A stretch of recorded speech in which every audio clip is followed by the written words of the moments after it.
Bonjour et bonsoir à tous dans cette nouvelle vidéo dans laquelle nous allons parler de The Walking Dead, Dead City, longtemps encore une fois après la guerre, tout simplement parce que je ne faisais pas encore de vidéo The Walking Dead quand c'est sorti la série, quand la série est sortie. Et alors que j'ai eu la motivation enfin de faire la critique finale sur Daryl Dixon la série, eh bien je me suis dit pourquoi pas en profiter pour rattraper mon retard et le faire sur Dead City avant l'arrivée des prochaines séries du The Walking Dead Universe. Donc là, on va parler de la saison 1 de The Walking Dead, Dead City. Alors comme d'habitude, je vais d'abord dire par dont ce à quoi je m'attendais avant de voir le trailer, ce à quoi je m'attendais après avoir vu le trailer, et puis après on va parler de la série. Alors, avant d'avoir vu le trailer, honnêtement, je m'attendais à pas grand chose, puisque Maggie c'est un personnage que j'aime pas spécialement. Negan, honnêtement, on a fait le tour avec tout ce qu'il avait à proposer. Donc honnêtement, je m'attendais à rien. Voilà, c'est dit comme ça. Puis même le nom. Alors, j'avais lu des rumeurs sur Twitter, etc. Comme quoi ça se passerait à New York, des choses comme ça. Bon, bah, vous savez, moi, étant pas états-unien, je m'en fous un peu, vous savez. New York, Atlanta, bon, voilà. Rien de spécial. Tout ce que je me suis dit limite, c'est que ça pourrait offrir, pourquoi pas, quelque chose avec le CRM.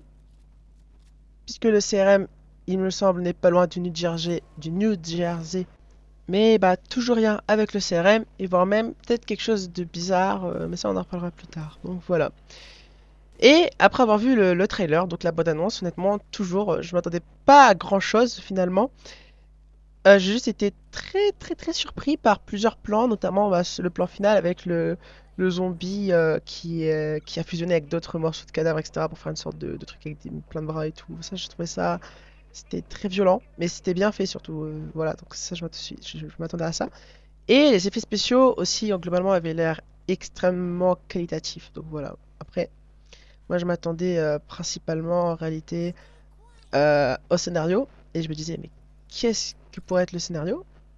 La série est sortie, et bah le scénario finalement c'est quelque chose qui n'est pas très inspiré, hein, ça casse pas trois pattes à un canard, mais c'est cohérent, ça se suffit en lui-même, et ça c'est génial, voilà. Donc maintenant on va parler de la série en elle-même. Alors ce que j'en ai pensé, c'est dès le premier épisode j'ai tout de suite adoré. J'ai tout de suite Negan m'a plu, sa fille adoptive on va dire m'a plu.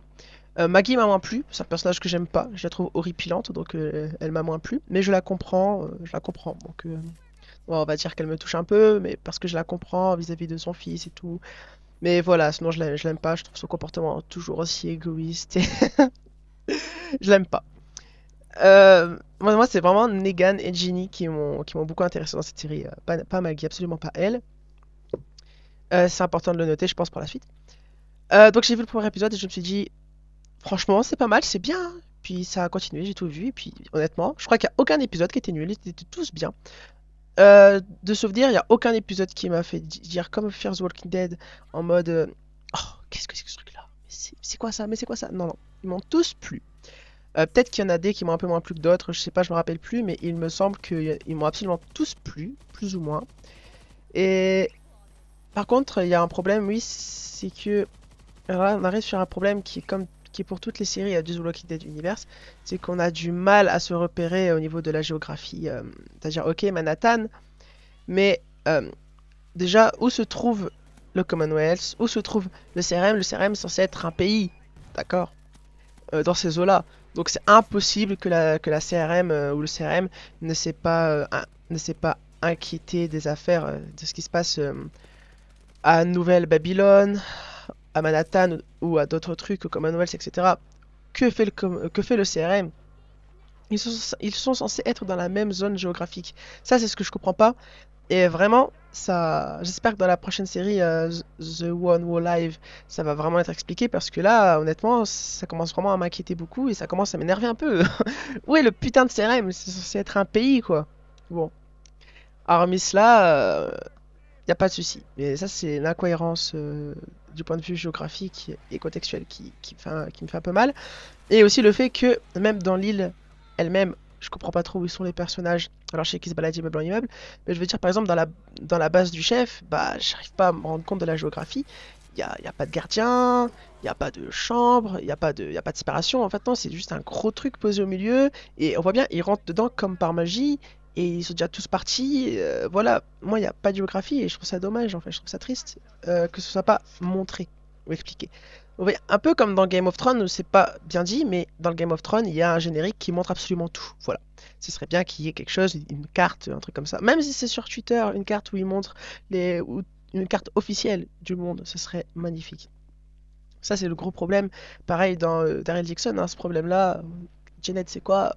C'est pas où s'arrêtent ses frontières, où s'arrête son influence. Enfin voilà. Ça, c'est ce que je trouve dommage sinon. Au-delà de ça, bah, honnêtement, c'était très bien. Voilà. Les effets spéciaux, les scénarios. Alors, il y a eu un retournement de situation en moi avec un traître, j'avoue. Il y a beaucoup de gens qui ont dit que c'était vu, revu.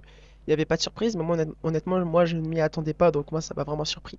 Et il meurt, et ça m'a rendu un peu triste, cette mort. Voilà. Après, je sais plus trop quoi dire, honnêtement, c'est vrai que ça fait un moment quand même, c'est plus tout frais dans ma mémoire. Mais je voulais revenir sur la fin de la série qui est incroyable, avec, je sais plus comment s'appelle la dame, qui recueille Negan et qui lui dit en gros, tu vas refaire la même chose que t'as fait au sanctuaire, mais ici pour moi. Et je- allons-y, allons-y, faisons un nouvel empire à Negan. Refaisons de Negan ce qu'il était autrefois.